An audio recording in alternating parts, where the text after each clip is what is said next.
오늘은 대림절 첫째 주일입니다.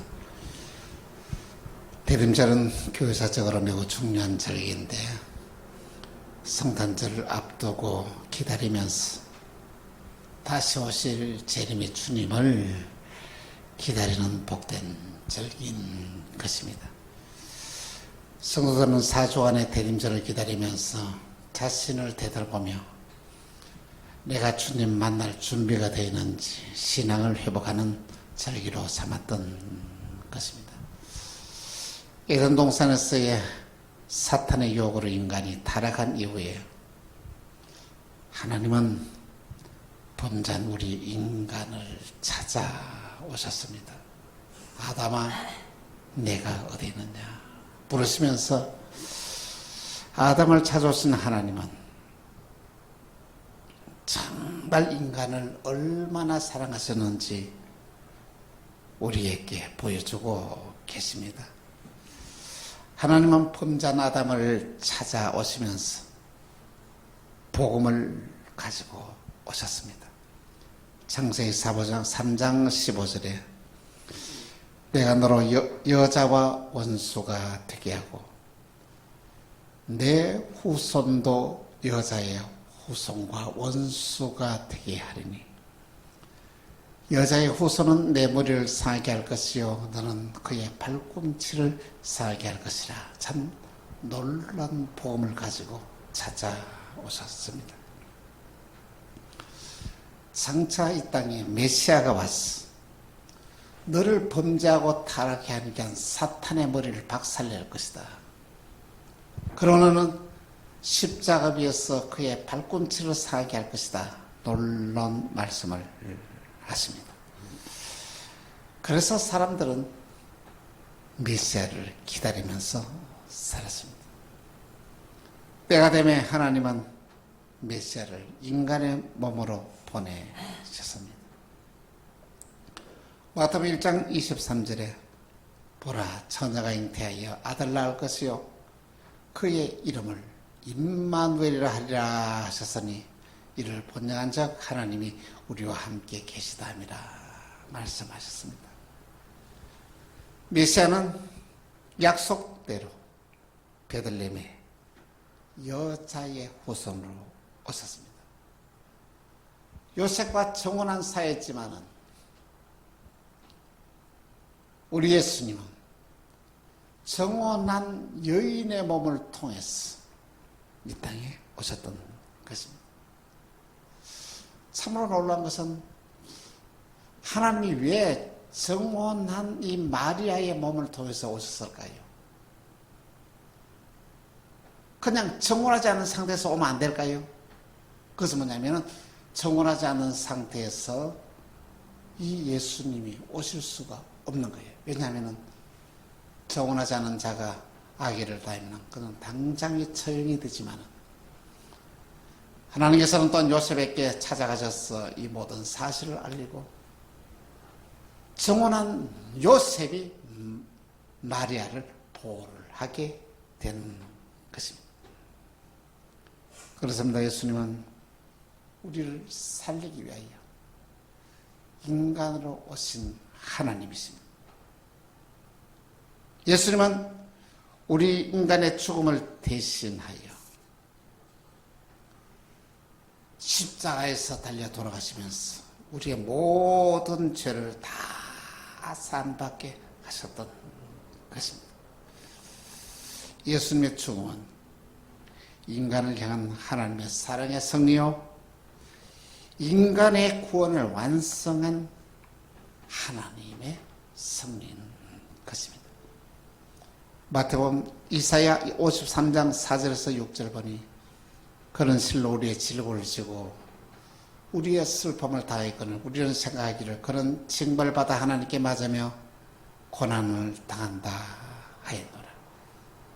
그가 찔림은 우리의 허물을 인하며 그가 상함은 우리의 죄악을 인함이라. 그가 징계를 받음으로 우리는 평화를 누리고 그가 채찍에 맞음으로 우리는 나음을 받았다. 그렇습니다. 하나님은 오늘 저와 여러분의 질고와 슬픔과 고통을 그의 아들이 대신 담당하게 하셨습니다. 그리고 우리 인간의 모든 죄를 그분에게 다 전가하였다는 것입니다. 우리는 다 양 같아서 그릇하여 각기 제 길로 갈거늘 내 마음대로 살고 내가 죄를 지었거늘 여호와께서는 우리 모두의 죄악을 그에게 담당시켰다. 참 놀라운 말씀인 것입니다. 그리고 우리 주님은 3일 만에 다시 살아나셨습니다. 그리고는 40일 이후에 하늘로 승천하시면서 참으로 또 우리에게 놀라운 말씀을 하십니다. 사도행전 1장 10절에 11절에 보니 올라가실 때 제 아들이 자세히 하늘을 쳐다보고 있는데 흰 옷 입은 두 사람이 그의 곁에 섰어. 이르되 갈릴리 사람들아 어찌하여 서서 하늘을 쳐다보느냐. 너희 가운데서 하늘로 올리신 이 예수는 하늘로 가심을 본 그대로 오시리라 말씀하십니다. 주님은 이 땅에 다시 재림하시겠다고 약속하였습니다. 재림을 기다리며 고백하는 신앙이 바로 이 대림절 신앙입니다. 초림의 예수님은 동방박사와 목자들 그리고 아주 적은 소수가 예수님의 초림을 맞이했습니다. 참 보잘것없습니다. 그런데 다시 오실 재림은 모든 사람들이 오는 데서 보는 데서 공개적으로 오시겠다고 약속합니다.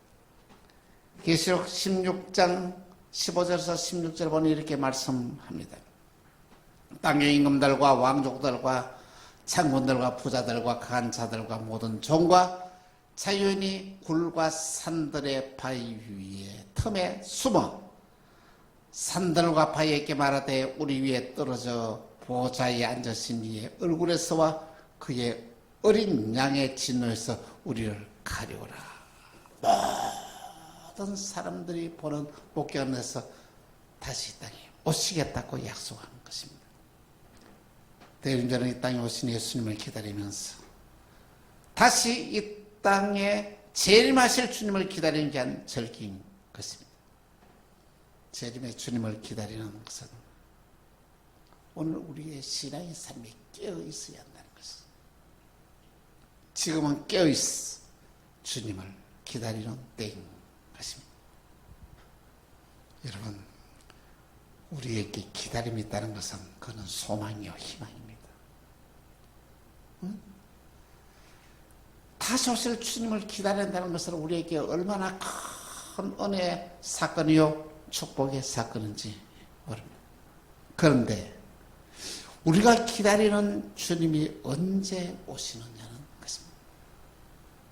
주님의 재림은 2000년 전에 성도들에게 약속을 했습니다. 아니 2000년이나 기다린데도 아직까지 예수님이 오시지 않았습니다. 아니 2000년 동안 기다렸는데도 아직 예수님이 오시지 않았는데 예수님이 오시는 거 사실이 맞습니까? 그런 의문을 우리가 제기할 때가 있는 줄 압니다. 그런데 주의 재림이 왜 이렇게 지연되고 있는지 아십니까? 한 영혼이라도 구원하고싶어 하나님의 큰 사랑 때문에 주의 재림이 지연되었다는 것입니다. 또 한편을 보니까 2000년 동안에 기다렸지만은 하나님의 시간을 볼 때는 1000년이 하루 같고 하루가 1000년 같다는 하나님 시간을 보면 2000년이 이틀이 지나지 않습니다. 주님이 재림하실 때에 오늘 저와 여러분들이 이 순간 우리 예수님이 재림하신다면 저와 여러분의 신앙이 준비되어 있습니다. 주님의 재림이 임할 때는 성경 마태복음 24장 27절에 이렇게 말씀하고 있습니다. 번개가 동편에 나서 서편에 번쩍같이 인자에 임한다고. 그러하니라. 순식간에 갑작스럽게 이 주의 재림이 이루어지게 된다는 것입니다. 여러분, 번개치는 모습을 보셨습니까? 빵빵 하면 온 전체가 순식간에 이 모든 것이 이루어졌지. 주의 재림도 그런 식으로 임하게 된다는 말씀인 것입니다. 여러분, 예수님이 언제 이 땅에 오실지는 아무도 모릅니다. 예수님 자신도 모르고 하나님만 아신다고 말씀을 하셨습니다. 그리고 또 참으로 놀라운 것은 오늘 저와 여러분의 죽음이 언제인지도 모릅니다. 여러분, 여러분과 저가 언제 이 세상을 떠날 것을 알게 될 때에 여러분 마음이 어떻겠습니까? 불안하겠습니까? 그냥 아이고 이제 죽을 때 다 됐으니까 이제 믿음이 준비하는 게 도움이 될 것 같습니까? 여러분과 저가 언제 이 세상을 죽을지 알게 되면 그것이 오늘 저와 여러분이 더 견디기 더 어려울 것 같습니다. 왜냐하면 사형 선고를 받는 이 죄수들이나 병을 고치지 못하는 이 불치의 환자들을 보면 우리가 알 수 있는, 왜 내가 언제 이 세상을 떠나는 걸 모르게 하는 거예요. 모르게 하는 게 하나님의 은혜인 거예요. 다시 말하면 주님의 재림도 언제 올지 모르게 하는 것은 저는 하나님의 은혜다는 말씀인 것입니다. 그러나 우리는 어떻습니까?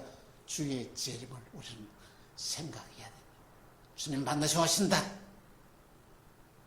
오늘 저와 여러분의 죽음도 반드시 찾아온다. 그건 진리 아닙니까? 죽음이 나에게 있다는 것은 진리다 이 말이죠. 진리라는 말씀은 것은 준비해야 한다는 것입니다. 주의 재림을 우리는 준비해야 되고 나의 죽음을 준비하는 신앙이 바로 이 재림신앙인데, 대림절을 맞아야 이 재림신앙이 확고하게 여러분에게 세워지는 은혜와 축복이 임하기를 주 예수 이름으로 축원하는 바입니다. 그러므로 지금은 예배를 회복할 때입니다. 주의 재림을 기다리는 자들이 제일 먼저 해야 되는 예배가 회복되어야 된다는 것이죠. 예배의 회복은 하나님과의 관계의 회복입니다. 예배를 통하여 하나님이 나에게 주는 귀한 말씀을 듣고 예배를 통하여 잃어버렸던 쉼을 얻게 되고 예배를 통하여 사명을 깨닫게 되고 예배를 통하여 진정한 하나님을 섬기는 이 자세가 되어야 된다는 것입니다. 예배라는 게 한 의미는 봉사한다, 섬기다는 게 한 뜻이 있는데 우리가 하나님 백성들이 하나님을 만나기 위해 교회에 나와서 예배한다는 것은 나는 오늘 하나님 만나러 간다. 이 신앙을 우리가 가지고 예배를 드려야 한다는 말씀인 것입니다. 우리는 예배를 통하여 하나님을 만나야 합니다. 우리는 먼저 찬양을 통하여 하나님을 높이며 하나님께 영광을 먼저 돌립니다. 이 찬양을 통하여 은혜를 받고 우리의 마음의 문을 옥토로 만들어야 한다는 것입니다. 은혜를 받고 마음의 문을 활짝 열어야 한다는 것입니다. 그런 우리는 참의 기도를 통하여 우리의 모든 죄를 사함 받아야 합니다. 공적인 기도가 여러분의 기도를 받습니다. 그래서 모든 성도들을 대표하는 기도 때문에 너무 중요한 것입니다. 성령에서 들어지는 그런 기도는 마음의 치유가 일어나게 되고 또한 새로운 힘을 얻는 놀라운 체험을 하게 되는 것입니다. 그리고 우리가 드리는 헌금을 통해 우리의 마음을 하나님께 드립니다. 믿음으로 우리가 이 헌금을 드리게 되면 그것은 축복의 씨앗이 심는 게 되고 반드시 축복의 열매를 거두게 되는 줄 압니다. 말씀 선포를 통하여 하나님이 나에게 주는 메시지를 받아야 됩니다. 여러분, 이 예배를 사탄이 얼마나 방해하는지 말이에요. 여러분이 예배에 성공하기 위해서는 어떻습니까? 집중을 해야 돼요. 찬양할 때는 찬양을 집중하고 기도할 때는 기도를 집중하고 헌금을 들 때는 이 하나님의 언약의 약속의 말씀에 집중하고 말씀을 들을 때는 목사님을 집중하면서 이 목사님의 설교를 통해 오늘 나에게 주는 말씀이 무엇인가? 이런 참된 깨어있는 신앙의 사람이 되어야 한다는 것입니다. 이 하나님의 내게 주시는 말씀, 로고스의 말씀을 설교를 통해 레마의 말씀이 내게 들려질 때 그 말씀 믿음으로 받아들이면 내 삶에 엄청난 역사가 일어나게 되는 것입니다. 축도는 복을 받아들이는 통로입니다. 축도 속에서 신비하고 놀라운 이 비밀이 숨겨져 있습니다. 이 축도를 믿음으로 받아들이면 내 인생의 운명이 바뀌게 됩니다. 창세기 14장 19절에 이렇게 말씀하십니다. 그가 아브라함에게 축복하여 이르되 천지의 주제시여 저기 높으신 하나님이여 아브라함에게 복을 주옵소서. 이 바로 제사장 멜기세덱이 아브라함에게 축도하는 것입니다. 그렇습니다. 오늘 저와 여러분들이 진정으로 예배가 회복이 되어지면 영육이 복을 받는 노는 역사가 납니다. 이 때림절을 통하여 진정한 예배가 회복되어지는 축복이 여러분들에게 오늘 우리 모두에게 일어나길 간곡히 부탁을 드립니다. 두 번째로 지금은 기도가 회복될 때입니다. 기도란 하나님의 백성이 하나님의 뜻을 찾기 위하여 하나님께 간구하는 것을 기도라고 말합니다. 기도란 영이신 하나님을 만나서 교제를 나누는 것이 기도입니다.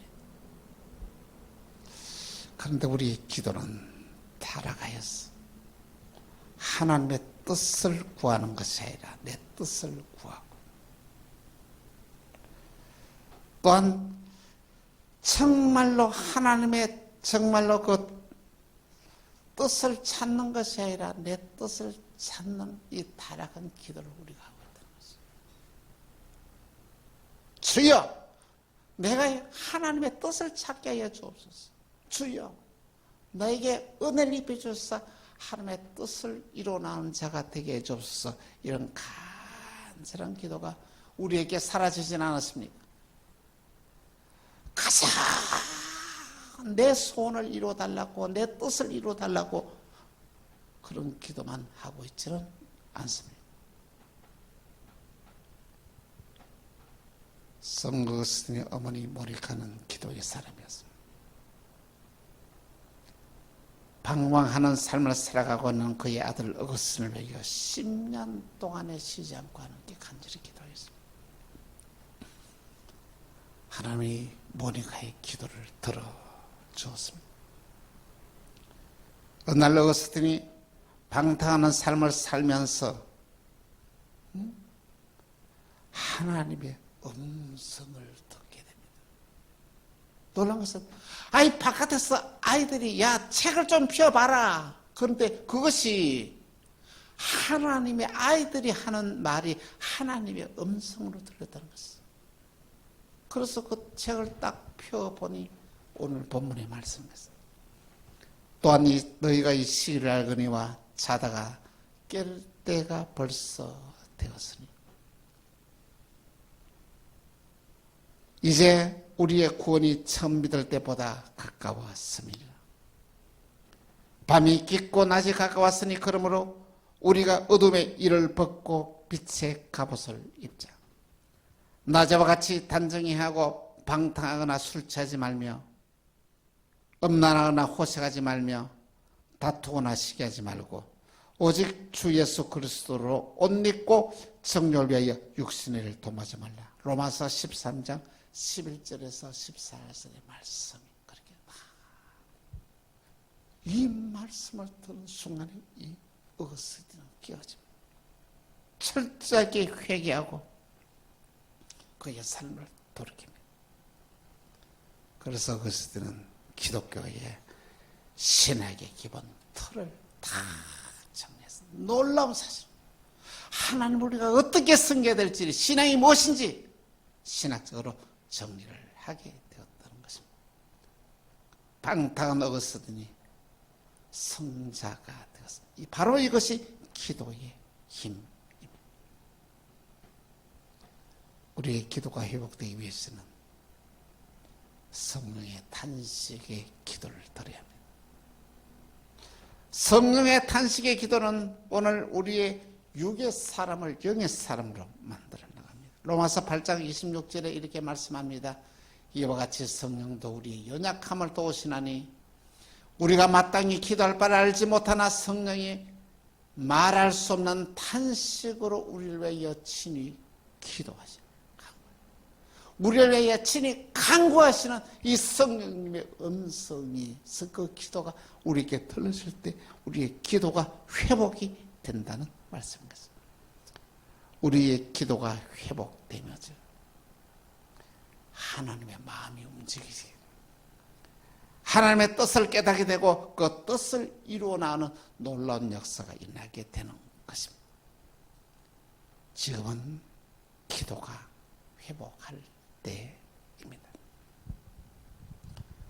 세 번째, 지금은 우리의 삶을 회복할 때입니다. 주님이 우리에게 찾아오시면 우리에게 놀라운 은혜요 축복입니다. 대림절은 주님의 오심을 기다리는 복된 절입니다. 오늘 저와 여러분이 기다림이 있다는 것은 소망이 있다는 것입니다. 소망을 가지고 세상을 믿음으로 살아가는 것이 얼마나 복된 삶인지 모릅니다. 여러분, 예수님이 이 땅에 재림하신다. 여러분 어떻습니까? 겁이 납니까? 기쁩니까?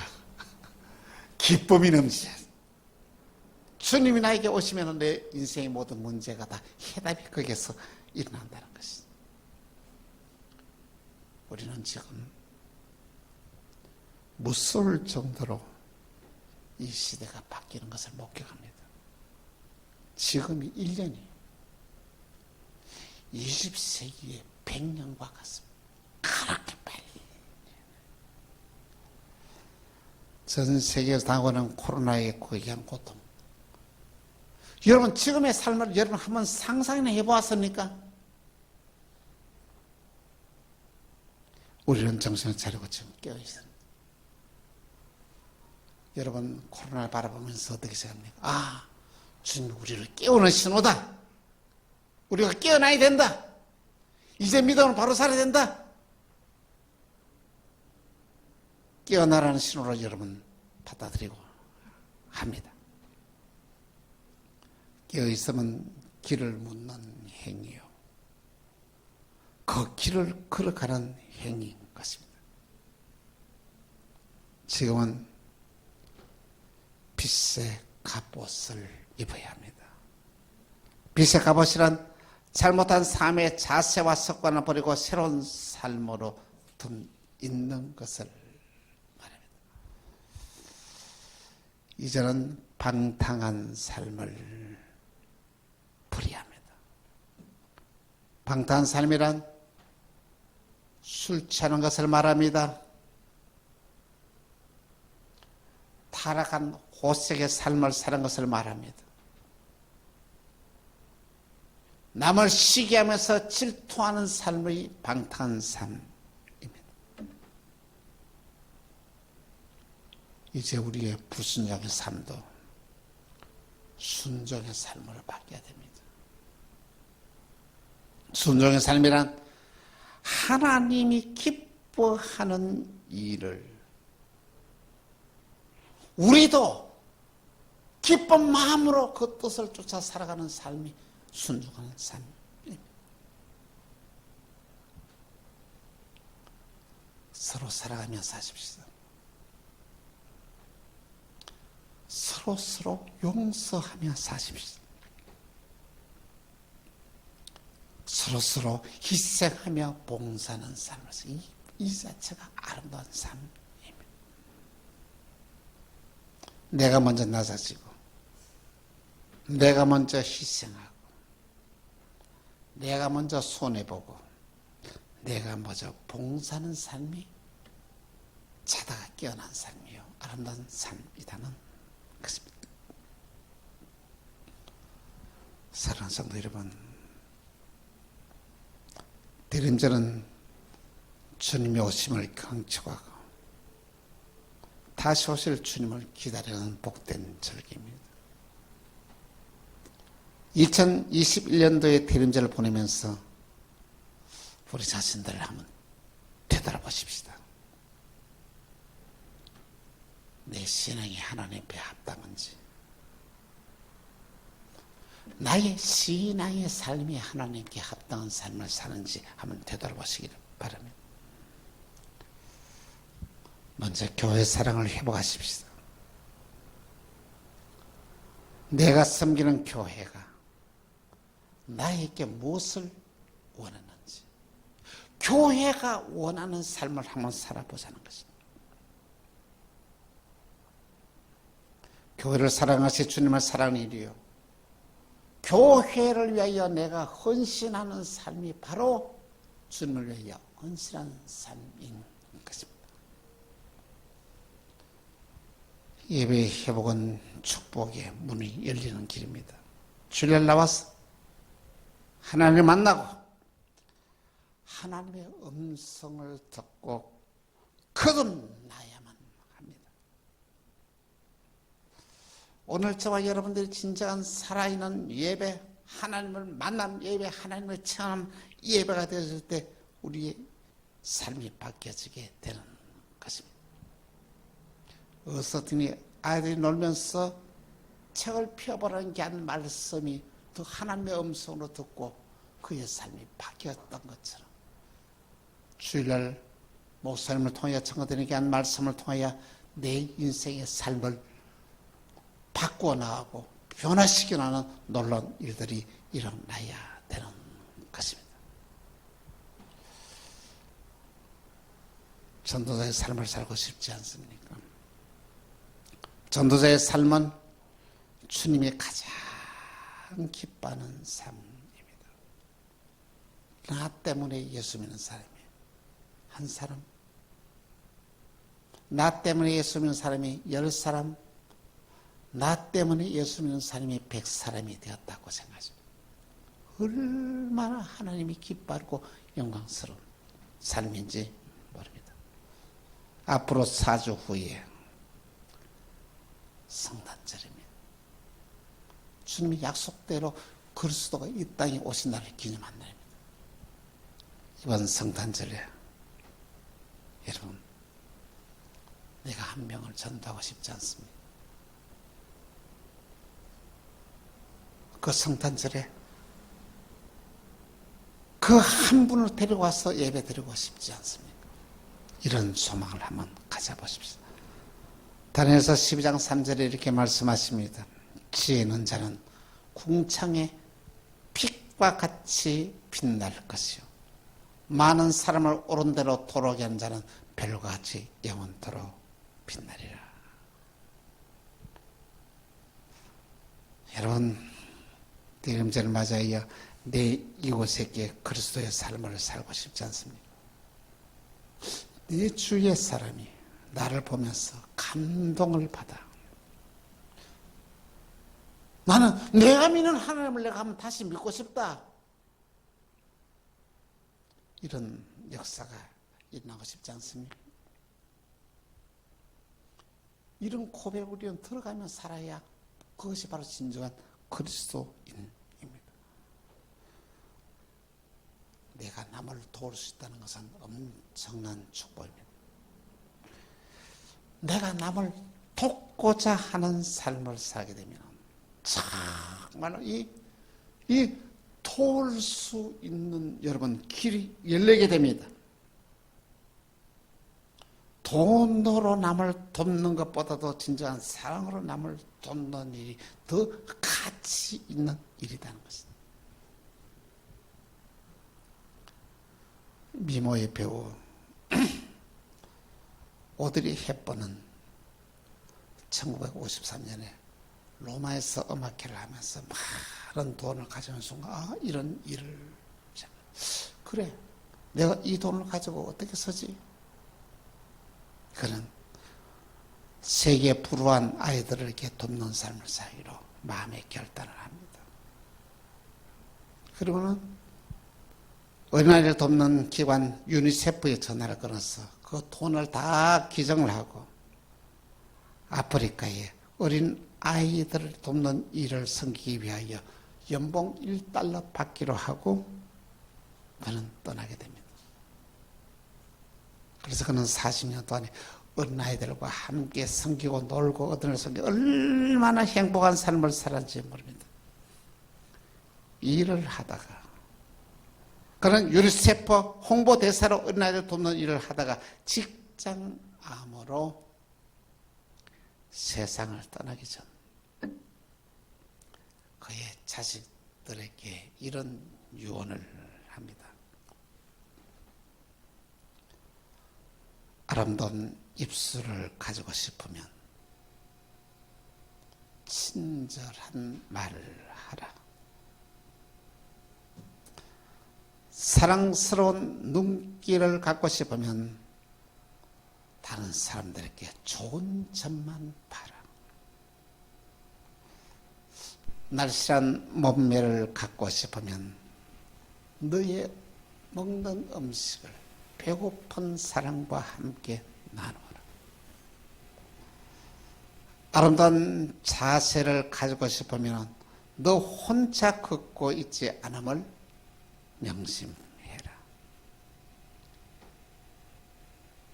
나에게 있는 두 손은 한 손은 나를 위한 손이고 다른 한 손은 다른 사람들을 돕기 위한 손이다. 이걸 기억해라. 그런 1993년 제65회 미국 아카데미 박예상을 받습니다. 바로 이러한 삶이 십자가의 삶이요. 그리스도인의 삶입니다. 사랑하는 성도 여러분, 대강절을 의미있게 보내고 싶지 않습니까? 앞으로 4주 동안 정말 주님 만나고 주님과의 관계가 회복되어지고 여러분의 삶이 진정으로 축복의 삶이 회복되어지기를 바랍니다. 우리 모두 대강절을 맞이하여 그리스도의 삶을 실천하는 복된 삶을 사시기를 주 예수의 이름으로 축원합니다.